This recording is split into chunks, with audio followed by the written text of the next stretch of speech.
brille de la symétrie temporelle vers une énergie inépuisable en 2000, le 12 septembre 2024. Des physiciens de l'Institut Max Planck ont fait une découverte capitale en manipulant la symétrie de translation temporelle à l'échelle quantique, ouvrant potentiellement la voie à des sources d'énergie radicalement nouvelles. On va regarder ça plus en détail.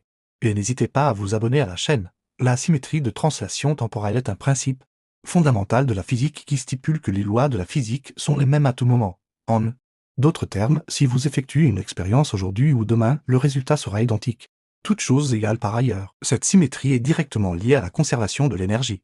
Comme l'explique le théorème de Nuse, la formule de ce théorème peut être exprimée par une relation où pour chaque symétrie continue d'un système physique, il existe une quantité conservée associée. Dans ce cas, la symétrie temporelle continue implique la conservation de l'énergie. Cependant, la nouvelle étude a réussi à briser cette symétrie localement et de manière contrôlée dans un système quantique. Les chercheurs ont utilisé un cristal temporel, une phase de la matière récemment découverte qui oscille de manière périodique dans le temps sans apport d'énergie externe, un peu comme une horloge parfaite. En soumettant ce cristal temporel à des impulsions laser précises à des fréquences spécifiques, ils ont pu manipuler l'état quantique du système de telle sorte que son évolution ne dépendait plus uniquement de l'intervalle de temps, mais du moment précis où l'impulsion était appliquée. Cette manipulation a entraîné une libération d'énergie résiduelle du système, une sorte de pompage d'énergie du vide quantique qui viole temporairement la conservation de l'énergie à l'échelle microscopique, mais d'une manière contrôlée et réversible. L'expérience a généré des pulses d'énergie de l'ordre du 1 à 1 WATT pendant des durées de quelques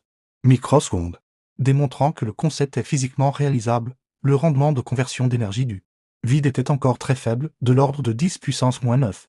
Mais la preuve de principe est établie, bien que la quantité d'énergie générée soit actuellement minime, et que le processus soit à un stade expérimental très précoce.